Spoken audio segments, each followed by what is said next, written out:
Hello, it's Jack Tutor here of Attention Magazine. Welcome to Crucial Listening, the podcast where I speak with musicians and sound artists about 3 albums that are important to them. My guest this time is Sam Ashton, a multidisciplinary artist based in London who makes music as Fortresses. And Sam's music is made from manipulated guitar, synthesizer, cassette hiss and found sounds. Field recording that evokes landscapes, features quite heavily. And with Sam's music, I get the sense of walking through spaces, generally quite idyllic. There's something very open about the landscapes generated through Sam's music. The kind of spaces where you want to take a really deep breath, where you feel like you might be getting some really crisp natural air. He uses repetition, which turns these spaces into kind of cyclical motifs, or the kind of feeling that you're walking around the same spot over and over again. Perhaps you return there on a different day, or you go there a few times a year. There's this sense of exploring what happens when we reconjure a place. Perhaps it's just revisiting it in your head, and how that space changes in terms of our relationship with it over that process of reappraisal and reappraisal. That's the kind of experience that I get from Sam's music. This sense of reconfronting the same space. And to begin with, I guess it has this beautiful, pristine quality. And then suddenly it starts to, or gradually rather, it starts to possess more and more of our energy, our memories. There's so much to dig into with Sam's stuff. I can't remember if I said Sam's music's released on Dragon's Eye, a wonderful label, and I will of course include links so you can check it out. And this was a really nice chat. Sam picked 3 records that I had a really good time with, a couple of which I have a very strong connection with too. And yeah, I love this chat a lot. So if you're enjoying Crucial Listening, you can support it over at ko-fi.com/crucial listening. You can pay monthly, you can pay one-off, any amount you please to help keep the podcast ticking. Otherwise, thank you so much for listening and for the kind comments too. They always mean a lot. Okay, this is Sam Ashton, Fortresses on Crucial Listening.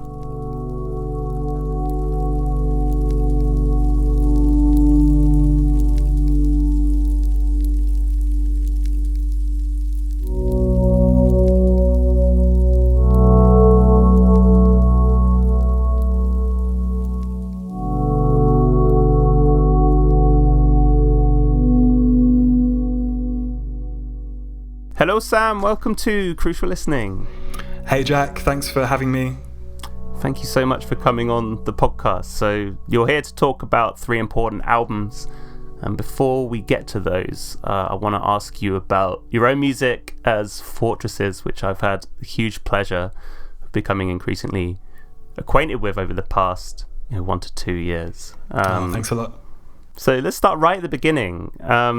Tell me a little bit about how Fortresses came to life, and then obviously you've been on a trajectory with it, so maybe a bit about the releases that have emerged since your initial beginnings and how you've kind of developed the project through those releases.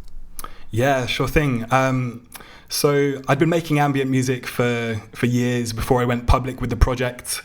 I only really started taking it seriously toward the end of 2019, and I had an extremely varied range of influences, and this made it hard for me to establish a cohesive sound that really felt like it represented me fully as a person, because I had so many influences coming from so many different places. And at one point I was making music that was closer to drone and dark ambient, and I eventually felt like that material didn't really represent my character and innermost thoughts that accurately. I also didn't really want to make music that was... I realized I didn't want to make music that was committed to having a dark and foreboding atmosphere, and I eventually sidelined that material. And at another point, I was working on some stuff that was closer to new age music with bells and wind chime-like sounds and FM synths and things. And I came to realize that I didn't feel fully comfortable with that sound either.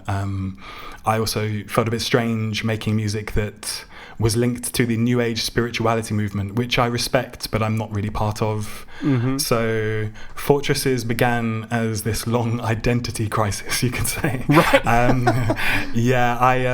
It began as this long period of trial and error and trying to find my sound. And I really wanted to make something that was atmospheric and listenable, but most of all, like, it told my own story. I later became interested in field recordings for a number of reasons. I liked the fact that one can create texture and depth and movement and give imperfection and a natural feel to recordings, but I mostly became interested in field recordings for conceptual and sentimental reasons, not really just as a music production technique. I was interested in making music that could stand as a personal document of significant experiences in my life, and incorporating field recordings of places where I'd grown up and other places that are meaningful to me felt like a way to achieve individuality in my work.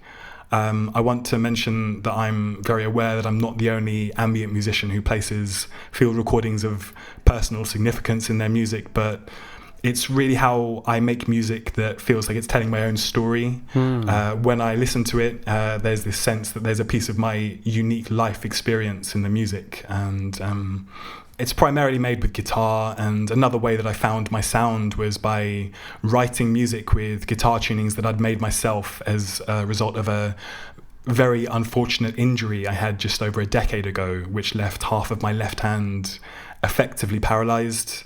I'd been a guitarist since I was 11, but after this injury, I could only press down on 2 strings on the fretboard at a time. And so I resorted to creating these unusual open tunings that allowed me to continue playing more comfortably with just 2 fingers. And these chords that you can hear in my music with these interesting harmonic overtones, that's guitar played in these bespoke tunings with the strings heavily down-tuned, so they resonate in quite an interesting way. And it's really the types of chords that I use and the field recordings of personal significance that make the music feel like it's really mine, to me at least. And once you've established that as your sound and one that felt in alignment with you, where did you go? I mean, what did the first release look like once you had those foundations set? I recorded a track called Spring. I'll just talk a little bit about the background of that track and things. It was the midst of lockdown, and I had a lot of time on my hands, as many people did, and I made this track Spring, which was conceptually simple. I wanted to create something that felt bright and warm and optimistic and was inspired by the spring months. And that was really the moment when I felt like I was making something that was really honest and really like it represented me and it was ready to be shared, you know. And so when I finished that track, I sent it to be mastered by Taylor Dupree, who is, for those who don't know, he is a very well-known and respected experimental musician and mastering engineer, and I'd been a fan of his for a very long time, and he did an amazing job on that track. He totally transformed it and corrected some of the problems that were in the stereo mixdown. And when he wrote back, he was really complimentary about it, which gave me a huge amount of confidence. At that point, nobody had heard any music from me. He was the very first person to hear Fortresses, and that drove me to introduce myself to labels. I sent it to Dragon's Eye Recordings, who, for those who don't know, are an LA-based experimental label who I'd been a fan of for a long time. And one of the reasons why I sent it to them was because of their demo policy.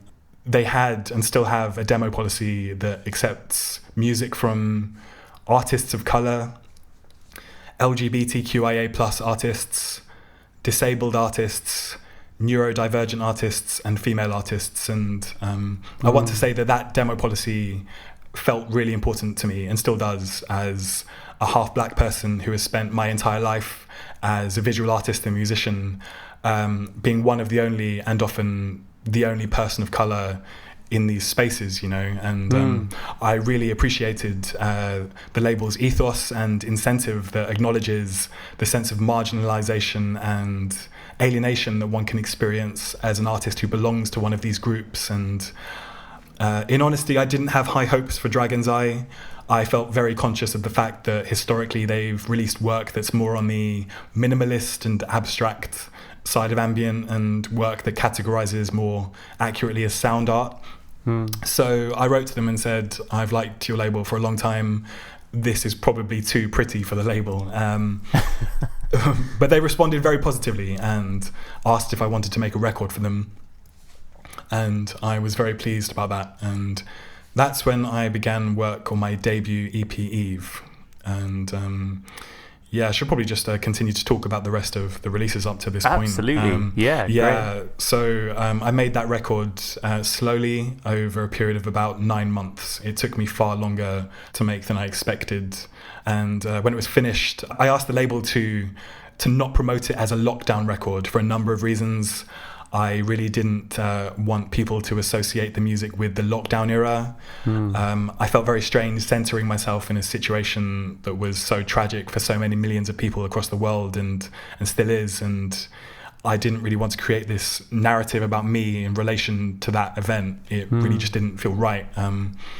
But that said, that's what the record is in literal terms. Right. Yeah. Even though I don't really want it to be looked at that way, that's what it is. And I approved the final edit from Taylor Dupree on the same day I got my second vaccine, which was quite symbolic. Oh wow! I really immersed myself in that record, and then the same day it was really finished, I was able to reconnect with the world.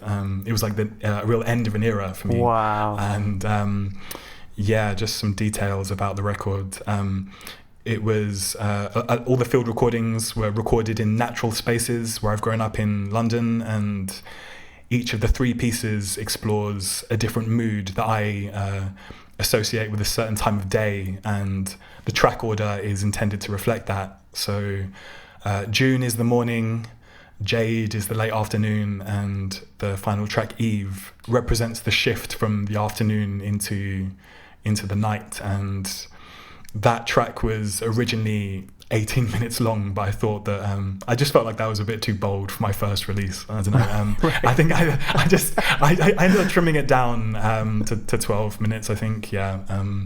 It's about 12 minutes, and I think it works better as a shorter piece. It's still meant to give this feeling of darkness and expanse. But yeah, I thought 18 minutes was a little bit too long, especially for a repeating loop. So right.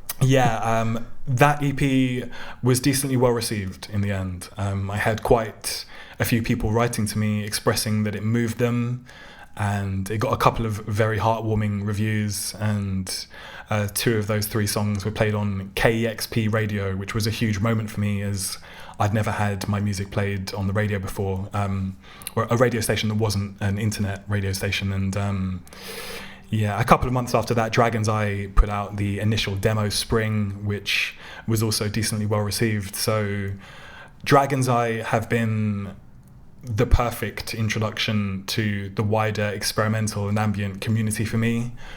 Jan Novak, the artist who runs the label, who I'm aware has been on this podcast before, has been hugely supportive of my work and has connected my work to radio DJs and journalists and bloggers, and artists who I've looked to for inspiration for a long time. I've been connected to names in the world of ambient and experimental who have had a huge influence on me. So I'm really grateful for the work that he's doing and to be a part of that project. Absolutely.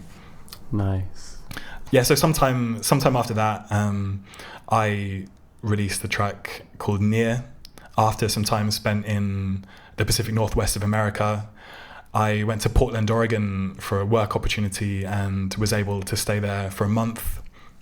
And it was a really life-changing time for me. And I took the opportunity to explore the forested areas of Oregon that surround the city, and it coincided with a time of big changes in my personal life.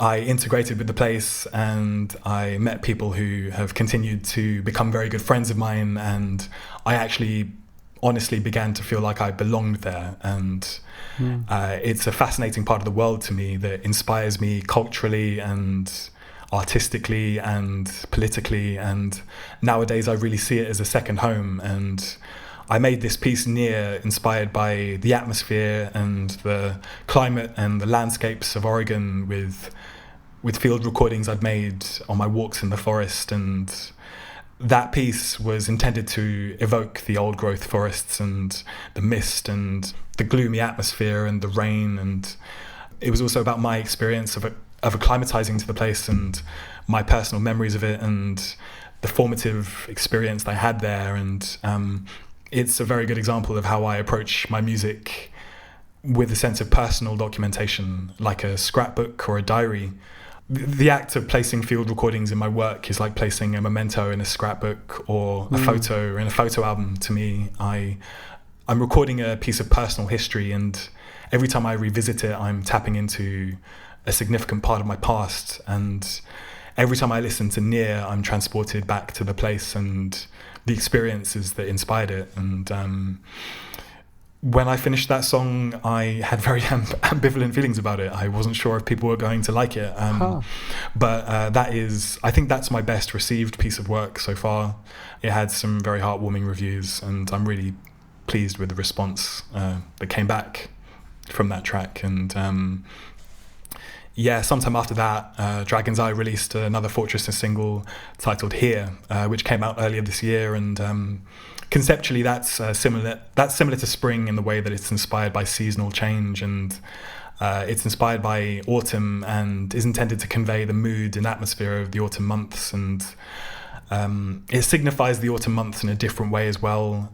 It represents processing a year as it comes to a close, and the act of making that piece was a way of processing what was a pretty rough year for me in some parts, and it represents reaching a place of closure and renewal as the new year was approaching. And like Eve, it contains field recordings of natural spaces where I've taken walks throughout my whole life in East London, and that brings us up to date. That's all the published Fortresses material so far. That's 3 long-form singles and an EP. So, as you say, your most recent piece is Here, which came out back in July. And in your press release, it refers to this one expanding on your creative exercise in patience, which is a phrase that caught my attention. I wondered if you could tell me more about what that exercise is. The word patience refers to how that track is less busy than my other work. It's strange to talk about tempo in music that has no BPM and no rhythm, but that track is my slowest piece to date.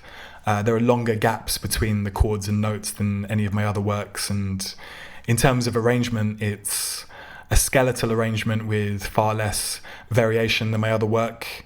I was thinking a lot about how effective negative space can be, and I had the artist Sarah Davachi's music in mind whilst making that.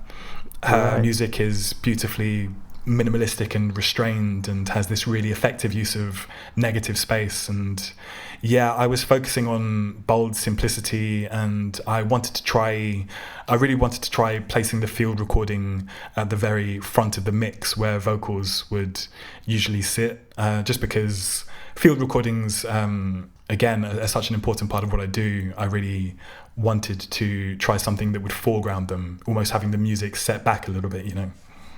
We've spoken a little bit about this over email, but there's one thing I wanted to address specifically, which I'm really charmed by with your music, and I think works beautifully, is this format of standalone singles, you know, that are 8 to 10 minutes long, which is lovely. Like, you completely listen to them differently for having them exist as finite entities rather than part of a record. The appraisal feels so different. So I wonder if you could tell me a little bit about what appeals to you in working that way with Fortresses.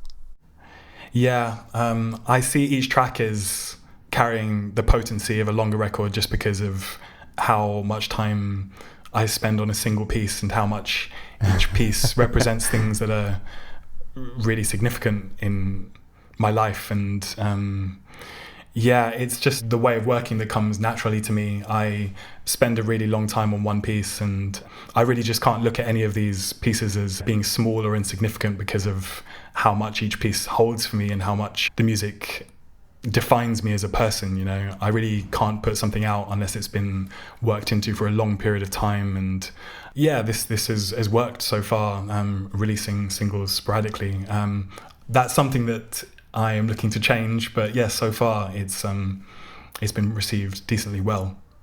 Ace. Well, Sam, I've loved hearing about the trajectory of the music. I've listened to all your releases and I've loved hearing that musical development, but it's awesome to hear it from your side and hear it nestled within your intentions. So thank you so much. And really, I'd implore people to go and check out the Fortresses material. It's on Bandcamp, as you say. It's released on Dragon's Eye. It's wonderful. Been having the best time with it. So I'll put links in the show notes so people can go and do just that.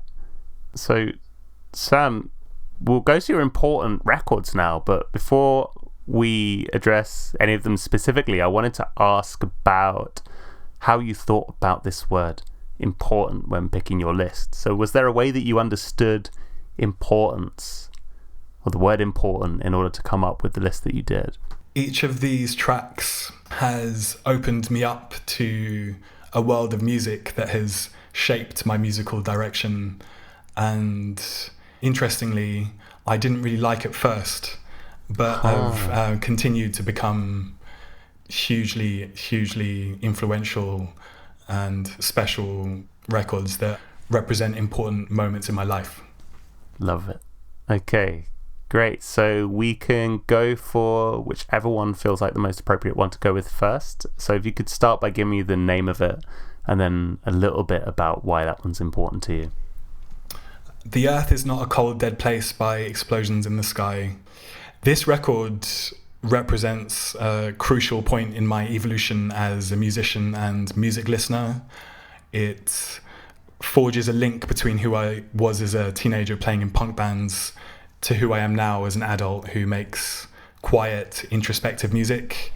I grew up in punk bands and I discovered Explosions in my late teens, and I went from being someone who was interested in distorted guitars and loud volumes to discovering Explosions in the Sky, who blend loud volumes with quieter moments, to eventually becoming someone who makes quiet and introspective music. So I went from being interested in loud music to eventually being primarily interested in quiet music. So there's this linear progression in my identity as a musician and a music listener, and I think that Explosions in the Sky influenced that transition.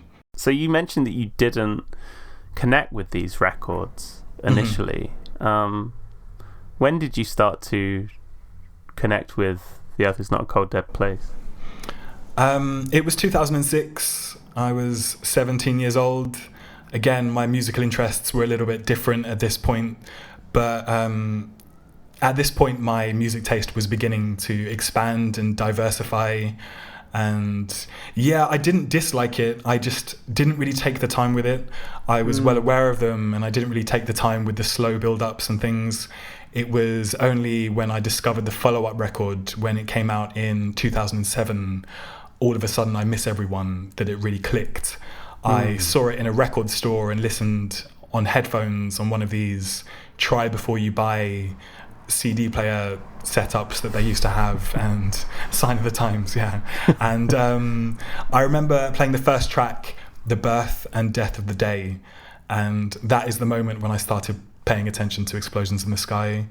For those who haven't heard that song, it begins with this arresting, loud, distorted, lo-fi sounding chord, followed by a couple of minutes of sustained, screaming, distorted guitar notes, and it blew my mind, and it's still my favorite intro to an album of all time, just the first 3 chords alone, actually. And that prompted me to revisit all this other material that I had ignored.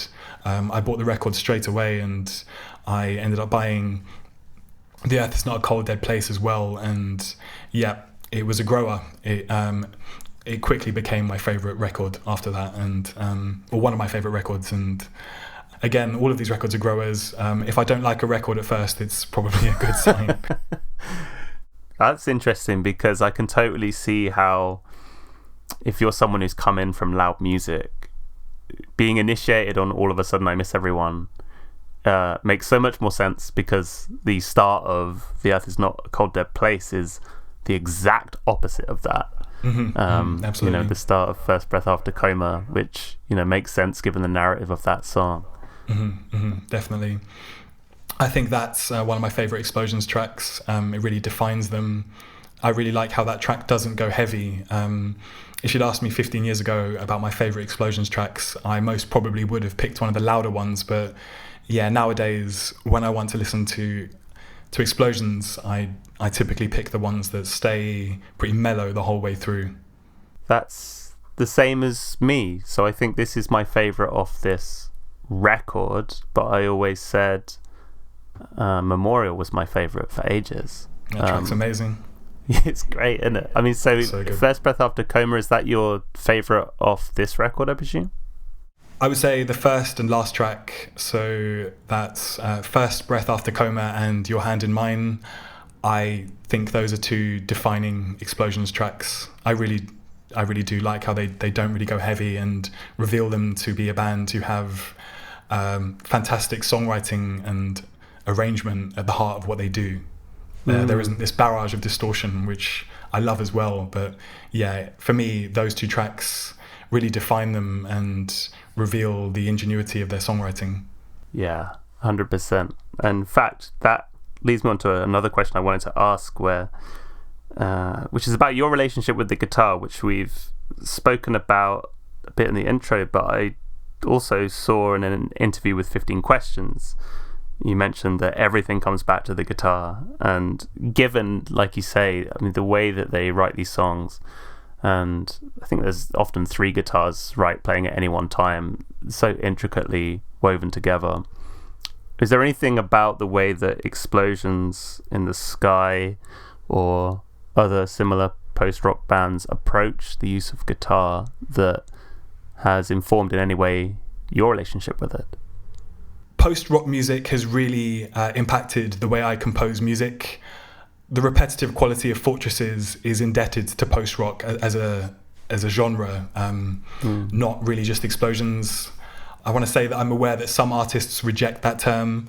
I'm not really sure how I feel about it myself, but just as a catch-all term, yeah, post-rock, bands like Explosions and Mogwai and Godspeed and Talk Talk and Tortoise and Slint, all of these bands use repetition in a really interesting way, and I would say that is the aspect of the genre and Explosions that influences me the most. Not so much on my guitar playing so much, but yeah, the repetitive aspect of the music, definitely. I listen to the track New Grass often as a reference for how to produce a repeating phrase that feels natural and fluid without sounding like a broken record, because there's this guitar riff that repeats throughout the whole song, and I often listen to that track to remind myself of how to make something that feels repetitive yet natural and listenable. And yeah, some of the reviews of my music describe the loops in my music as respiratory and refer to breathing, which I really appreciate because I'm aiming to create music that feels natural and like it's alive and not like something repeating over and over again in a mechanical way. By composing music with loops, I'm aiming to create something that gives a similar sensation to watching waves on the ocean or ripples. I want the loops to barely even feel like they're digitally produced. They're intended to feel repetitive in a meditative and entrancing way, and it's these variations that happen around the loop and that help me achieve that effect. And yeah, when I think about that track by Talk Talk, and there's another track as well, the Dead Flag Blues by Godspeed You Black Emperor, that repeating riff that comes in, I think it's like 2 minutes in or so, there's this one repeating phrase with these subtle variations happening around it. Yeah, those are two examples of post-rock tracks that have really shaped how I compose music, absolutely.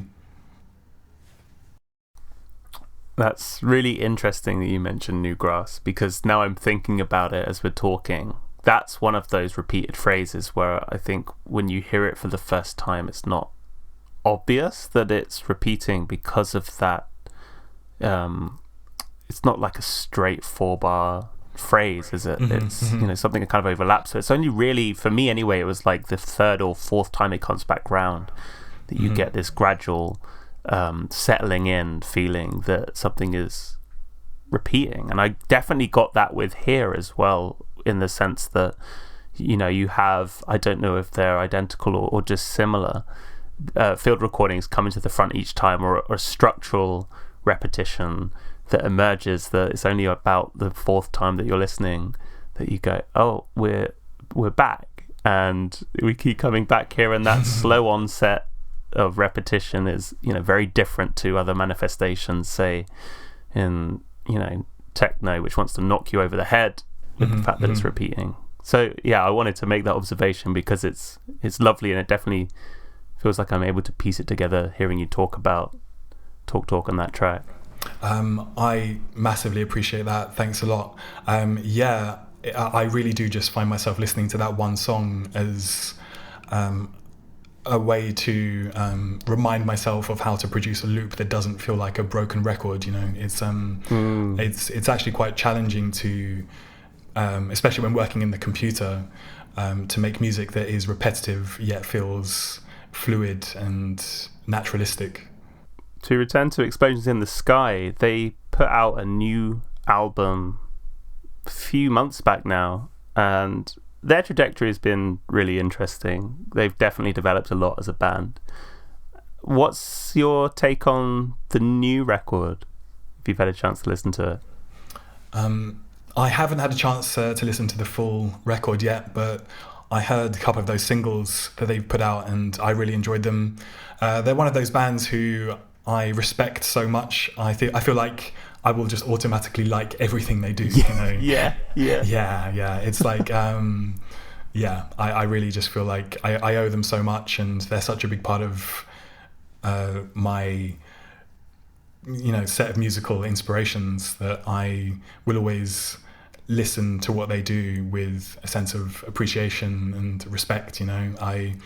I'm looking forward to checking out the new record. Thank you for reminding me. I kind of forgot about it, but I'll check it out now for sure. And have you seen Explosions in the Sky live? I have, and each time I've seen them, it's a uniquely magical experience. I think they're one of the best live bands I've ever seen. I love the clarity of the sound and the way they perform, and the fact that they play a different set every night, which is pretty much unheard of. Yeah, I think they play a different set every night, which spans their whole discography, which is amazing, considering how much it just sounds like their music requires so much rehearsal.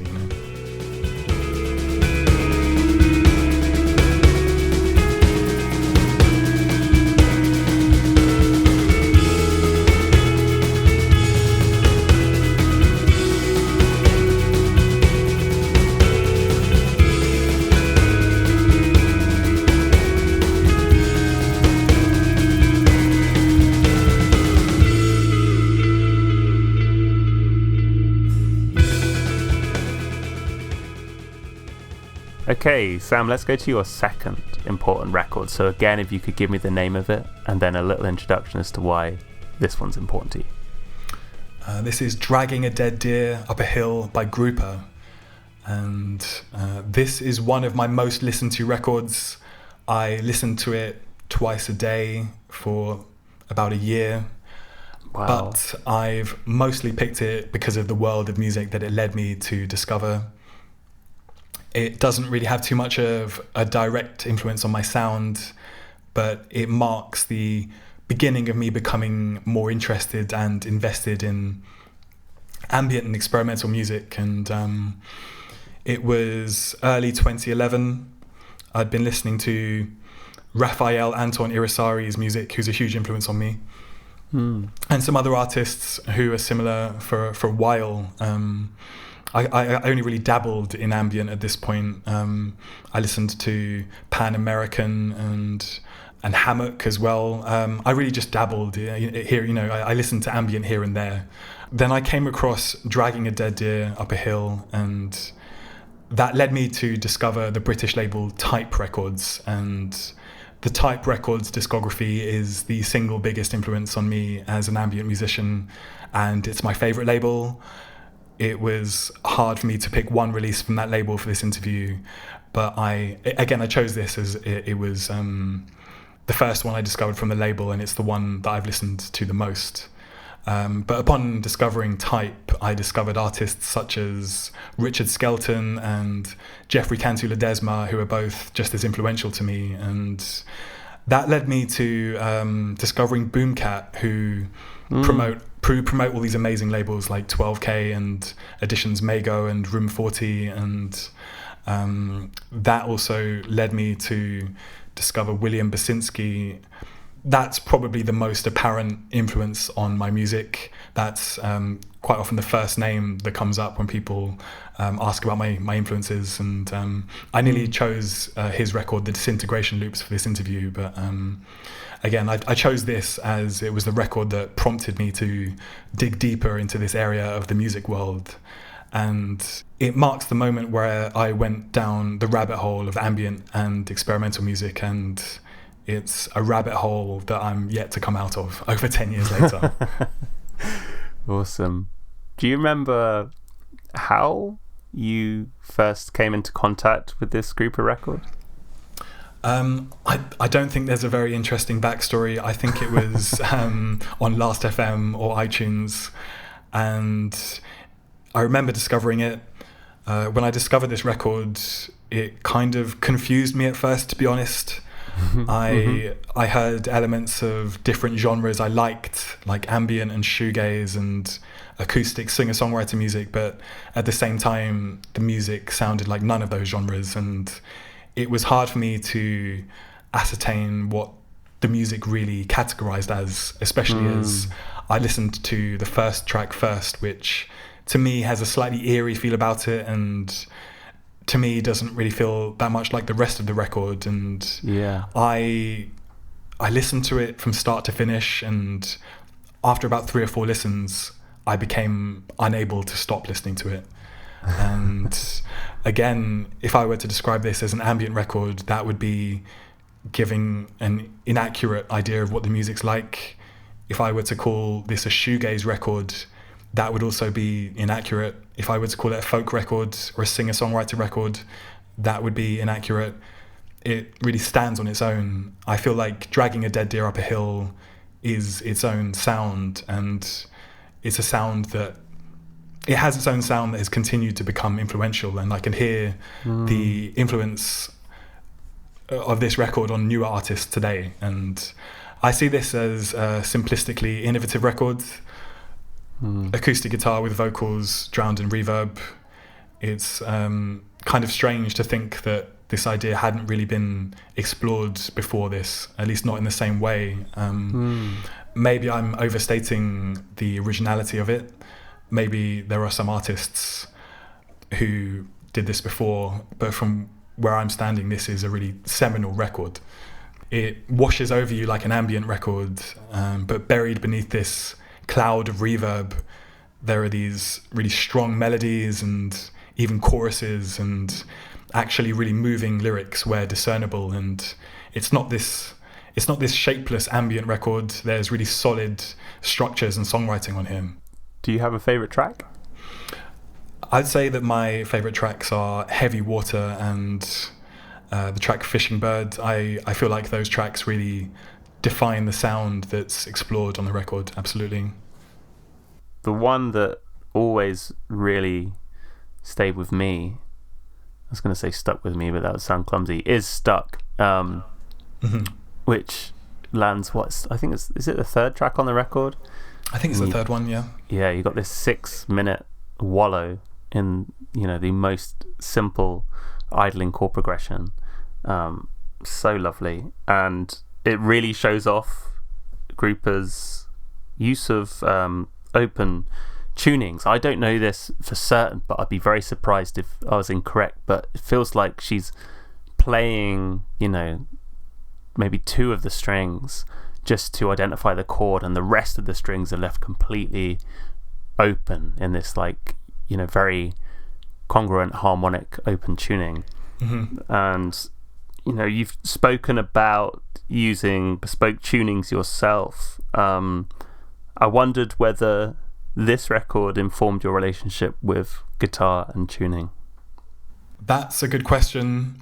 I wouldn't say that Grouper's music influences my guitar playing. I'm aware that Liz Harris, aka Grouper, is influenced by early shoegaze music, which I am as well. So I think that maybe our influences are coming from a similar place. Right. Yeah, this Grouper record is so wonderful. It's the second time it's come up on the podcast. So Kalia Vandiver also chose it, but also Geneva Skeen chose Grouper's split with, is it Roy Montgomery, I want to say, which is absolutely lovely. She's released a ton of wonderful stuff. I think you've spoken to this perhaps already, the fact that this specific record has such a unique character, and obviously came very early on in the Grouper discography, but I don't know what your familiarity is like with the rest of Grouper's discography, but I wondered if there was a specific reason why this one among Grouper's work was the important one for you. Yeah, I love all of her music that preceded this and has come after. This one is special to me because it really does just mark the beginnings of me becoming the musician I am today in a lot of ways. Discovering that is what, made me kind of really enthusiastic to dive into the world of ambient and experimental music. And yeah, I really see where I am now as an ambient and experimental musician as that record is responsible for where I am now creatively in a lot of ways. And I know you've spoken about the fact that this Grouper record, or Grouper generally, was informative in terms of your affection for the Pacific Northwest, which is really interesting. I wondered, you've spoken a bit about the fact that also just being there sowed a lot of the seeds for that connection too, but was there anything about Grouper's music that generated that real affinity with that place as well? I wouldn't say that it generated my affinity for the place, but when I visited Portland for the first time and I was exploring the east side of the city, which has this beautifully serene and tranquil aura about it, in my mind I was like, I'm really not surprised that Grouper's music was made here. There's this really tranquil and serene and beautiful vibe about the place, and people live their lives with a strong connection to nature, and the earthy, mellow atmosphere of this record specifically, in my mind, really fit the scenery of the place. And I don't know if Grouper's music is influenced by the nature of the Pacific Northwest in any way, but in my mind as a listener, I definitely associate the music with the Pacific Northwest, absolutely. And have you seen Grouper live? I've seen Grouper many times now. She cool. creates this effect that's really vast and expansive, yet also really hushed and intimate, and that kind of sounds like a total contradiction in terms, but it's this really unique effect of her music that is quite difficult to describe, and it can't really be described. It has to be experienced to be understood. She's really a unique artist whose music has a wholly unique effect.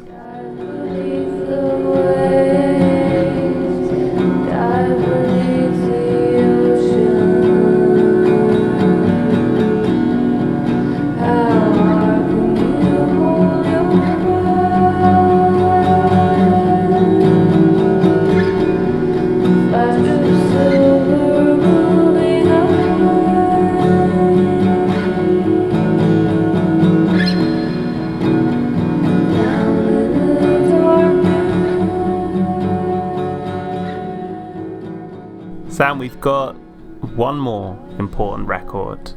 So again, if you could give me the name of it and then a little bit about why it's important to you as well. It's the self-titled by Burial. I'll start by saying I have so much to say about Burial's music. I'm really not sure if I'm able to say it all in this interview. I feel a really strong personal connection to Burial's music as a native Londoner. And the music for me reflects the atmosphere and character of the city where I've grown up. And I remember reading that the artist Flying Lotus didn't understand Burial's music until he visited London, which wow, absolutely made sense to me. And I'm actually really surprised at how popular his music is in other parts of the world, because I can barely imagine someone sitting in sunny California listening to Burial. Yeah, sure. I can't separate his music from gloomy London, you know. It feels really incongruous to me, but his music has been well received all over the world, and I really think that he is an artist whose level of success is proportionate to the quality of his music. And I'm speaking about Burial generally rather than the record specifically, but I'll get to that in a moment. Burial's music has elements of UK dance music and ambient, but to me his music is closer to ambient than anything else, and his music has created a lot of discourse in the music world about what influences the music and the sound, and there's no other artist who's created as much conversation about their work in the music world whilst the artist says next to nothing about their work publicly. Yes. And much of these theories about his music are speculative, and I feel like the way that Burial's music is received is similar to an art historian discovering a piece of art from a bygone era. There's no artist to tell you what their intention was. All of the clues are in the art, and all one can do is piece together their own interpretation from details that are present in the work, you know. And I have my own interpretation, which is I see Burial's music as a homage to the city with elements of genres that have originated here. And to me, his music gives this sense of being in a busy and hectic place, yet experiencing a feeling of deep isolation and introspection and melancholy, though surrounded by the chaos of the city. And it's these song titles like Night Bus and Distant Lights and Loner that evoke this image of someone in an urban environment who feels removed and disconnected with their surroundings. And when I listen to his music, I see these tones of dark grey and colours that feel like London at its most gloomy and miserable. Every part of this record makes me think of London, and is just London through and through. Burial's come up once before on this podcast. Aho-san picked Untrue, actually, which I think seems to be the one, do correct me if I'm wrong, Untrue seems to be the one that floats to the top perhaps more often than self-titled. So I'm curious as to why self-titled out of those two is the one that sticks out for you as the important one. That's a good question, because I was torn between those two records. I chose this because it has some of my favourite Burial tracks on it. It was tough competition, but there are tracks on here that stand out for me. among all of his records. So yeah, this one won in the end, but they are both life-changing records. Which are the favourite tracks on Self-Titled? My favourite track is Broken Home because it doesn't sound like anything that's been made before or since. It's a genre-defying piece of music that's full of mystery to me. There's this drum pattern throughout, and most of the individual drum parts barely sound like kicks or snares or hi-hats, and these drum samples aren't placed in any typical place in the 8-bar phrase. It's this random sounding sequence of strange and unidentifiable percussive sounds that run throughout the entire song, and when I think of the innovation of Burial, it's that song that springs to mind.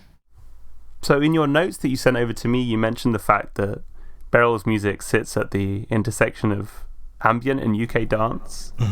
And you also mentioned the fact that it wasn't perhaps an intersection that was, immediately apparent in your music, although I feel like once you said it, I feel like I could at least theorize where I might be hearing that influence. But what is it about that intersection between ambient and UK dance that you find particularly interesting? Dance music isn't really on my mind when composing Fortress's music, but I am very interested in some genres of dance music, and again, mostly UK dance music. I have a huge appreciation for nearly all of the dance music genres that have emerged in the UK in the last 20 years or so, which I think some people refer to as UK bass music, and I'm really interested in the German dub techno sound as well. Again, I see my interest in these genres as being totally separate from my practice as Fortresses, but perhaps my interest in these genres is feeding into my work more than I realise. Perhaps one of the reasons why I'm so comfortable making music that has persistent repetition is because of the fact that my ears are so accustomed to the relentless repetition of dance music, and I also really like hip-hop as well, especially the East Coast production style. Jay Dilla and DJ Premier have made some of my favourite instrumentals of all time, and maybe that's another thing that has unconsciously influenced my use of repetition. Another thing with Burial that's so prominent is the use of, say, like incidental or unwanted sound. And I've seen you talk in the interview with 15 Questions about trying to become less of a perfectionist. So I wondered if this aspect of Burial's music might be informing your desire to loosen your own relationship with perfection. It's really interesting that you say that, because to me as a listener, everything in Burial's music sounds very deliberate, and I think the fact that we see his music differently is an example of how everyone has their own unique interpretation of Burial's music. As I was saying earlier, to some it sounds imperfect and raw. To me it sounds masterfully constructed and intricate, and really, if anything, it's the opposite. It makes me want to be even more careful and deliberate and intentional with how I place the textures and noise in my music. I think that the way he places samples on the grid, to me, sounds, it's genius. And is this a record that you still listen to now? Absolutely. I would say that I have even more respect for Burial's music now than in the past. I really owe so much to him. I should probably talk about the link between my music and Burial now. The thing that influences me the most about his music is his use of texture and noise and field recordings, and he creates this dimensionality and depth, and I'll never be able to execute these techniques as effectively as him. But yeah, if you listen to my music, the stereo imaging of the field recordings and the noise is directly influenced by his music, and I really believe that his music production techniques have had a resounding influence on the landscape of music production as a whole. White noise and vinyl crackle in music is something that he perhaps didn't originate, but I really feel like a lot of ambient artists and dance music producers use techniques that can be traced back to Burial. I don't typically say that artists changed music, but in this case, I really think that Burial has changed the landscape of music production, absolutely. I've been listening to his music since the late 2000s, and every time I put his music on, I hear something that I didn't notice before, like a subtle texture or mysterious sample buried in the sound. As you mentioned, there are artists that have come in the advent of Burial which absolutely point back to Burial. I wondered if discovering Burial changed your listening or made you open to these artists that have come in the wake of Burial. Like, did discovering Burial affect your inclinations as a listener? I think that Burial's music is peerless. I don't really think that his music belongs to a certain movement or scene. His music kind of exists in a bubble. I discovered Hyperdub Records after discovering Burial, and I think that Hyperdub Records have put out so many amazing records over the years. And yeah, I don't think these artists are similar to Burial, but yeah, Laurel Halo and Lorraine James and Iconica and Zombie, these are all amazing forward-thinking electronic music artists, and I really like Code 9, the label founder's music as well. Yeah, I don't associate these artists with Burial as such, but they're amazing artists that I was prompted to discover after hearing Burial.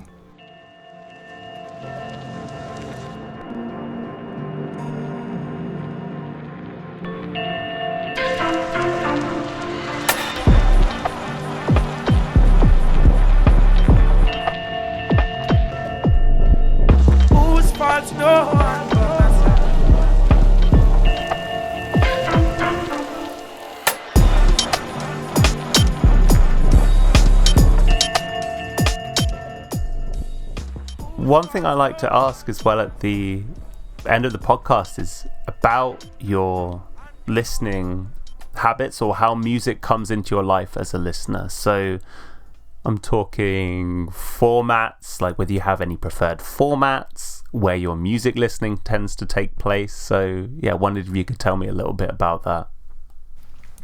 That's a good question. Nowadays, I listen to music a lot. It sounds strange, but I listen to most of my music listening today happens whilst I'm waiting for tracks to export on the computer whilst I'm working on music. I have quite an old computer, and I quite often, when I'm working, I don't really listen to the playback in the software. I don't listen in Logic. I will make some changes to a piece in Logic and I'll export it, which takes a few minutes. And I always listen to music in those little gaps. And I listen to music whilst on the go and before I go to bed. And I buy music. I unfortunately can't afford all the music I want to listen to, so I use Spotify. But if I come across a record that really that I find really special, I'll buy it. And I always write to artists as well. If an artist's work has moved me, I always write to them and tell them, especially if it's a lesser known artist. Well, Sam, thank you so much. This has been amazing. I mean, firstly, just to get such a rich insight into your music, and these 3 records were heaps of fun to listen to, and doubly so now I have all your context as well, so I'm looking forward to diving back into them imbued with your own adoration for them. So huge thanks. Thanks so much, Jack. It's been awesome. And to everyone listening, see you next time. Goodbye.